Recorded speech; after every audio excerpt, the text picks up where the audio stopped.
look who's still here. It's entertainment critic, Wisconsin Jones, professor of Ozology, Ryan J. I don't know why I saluted. There should be like, an Oz sign. Yeah, that, there you go. Yeah. Anyway, well, thank you. Yeah, it's great to see you. I Stylish have as always. My Oz blog pin is on. Oh, that's Yes. cool. Does it say Oz on it? It says Oz. It's like a famous Oz emblem that is Okay. repurposed by my friend Tori Calamito. She does the Oz vlog. She's like the most famous popular Oz historian right now. That's and she's so cool. incredibly talented. I so love I was like, I that want your lapel badge. pin. Yeah, that's fun. Should we talk Indiana Jones? So I love Harrison Ford, and I love that he's in 1923 right now, a Yellowstone spinoff. Yeah. But I mean, iconic Indiana Jones. I know, right? Everything. It's Actor. that music. It is that hat. It is the whip. Yes. It's all those things. I love it just as much as I think everyone really does. And this is the 5th Indiana Jones film. It's Harrison's final film. It's the first of the 5 not to be directed by Steven Spielberg. Oh. But he and George Lucas still executive produce. Okay. And it's got all the adventure, death-defying feats, mystery, and betrayal that we've come to love, adore, and expect from these films. But what about romance? Yeah, it's there. I mean, There's a little? There's a kiss of Oh, romance. there's a kiss. Yes. I love him. Okay, let's compare it to the last one, because this is number 5. This is number 5. How's it compared to 4? Right, so this is Destiny, the Dial of Destiny. Number 4 was The Kingdom of the Crystal Skull. I loved it, but I was in the minority there. A lot of people had a lot of problems because that was the one that you remember people talked about. It ended up, there were aliens at the end, and people were upset about that. They thought it went too far, jumped the shark.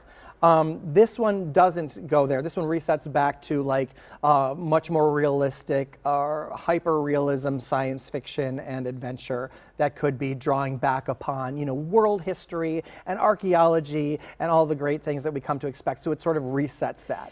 Did you miss that Steven Spielberg didn't direct this? No, because this is directed by James Mangold, who did one of my favorite films, Girl Interrupted. He did Walk the Line, that won Best Actor I for Reese love that Witherspoon. movie. The Wolverine, Ford v. Ferrari. Great director, and this is so totally in his hands. And this has so many things that are reminiscent of how Spielberg directs. I mean, part of it is, of course, the iconic John Williams score, but all of the shadows and the cinematography and the way that the camera moves and the cinematography for transitional moments and in the action scenes, I feel like James really studied Steven, and Steven, as an executive producer on the film, really had to be very present.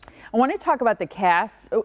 Harrison Ford, I think, is 81. Around there somewhere. Right. I mean, unbelievable doing a film like this. See it in theaters. Oh, yes, we already went there. I'm like, okay, there's my rating. It's so great because he is, and I know that he fought to. They at one point wanted him to like do some hair color or like cover up and show like some stuff to look less his age. He was like, no. Let's show what I look like today. And he went for him. However, the effects are phenomenal. So if you look at like the picture behind me here, they use this amazing de-aging effect and show him like in World War II, 1939. And it's incredible how young he looks. So they filmed that today and did these great effects. But we also have Phoebe Waller-Bridge, who is the creator and executive producer, writer of Fleabag on Prime Video for 2 seasons, very popular, award-winning. And she plays his goddaughter in this. And we're wondering if she might now take up the mantle, and if there are future Indiana Jones type films, if it will feature her. Interesting. She's just terrific. Okay, you talked about the effects, the action. We already kind of showed the ending. So it's a see it, and it's fun on the big screen. I bet. That's what it is. I feel like there are few movies that actually make you feel like you're in a roller coaster or falling off a cliff and in an amusement park. This is one of them. I absolutely loved it. You will awesome. Okay, let's talk about Hijack. Now this one is on Apple TV Plus. Okay. And this is a new series about a hijacking. And you know what's interesting? Hijacking, right? It's Idris Elba, but hijacking as a rule, it's about the hijackers, it's about the people on the plane dealing with the hijacking, and the people on the ground who are trying to help the plane up in the air, right? That's just the general premise of any hijack. Of a hijack, right? What's different about this one is there's so many subplots. Oh. Yeah, and the way that they all interconnect and what's happening between them and their lives at home and the stories on the ground versus how it relates to their stories in the air. I like that type of character development usually. Does it work here? It really does, because it's a 7-hour flight from Dubai to London, and this is 7 episodes. So it takes place in real time if you watch all 7 episodes. Oh. And Idris Elba's character is a negotiator in real life, where he does like really high functioning, high stakes like negotiating, so that he happens to be on this plane where there are these hijackers and having to deal with that. The suspense is great.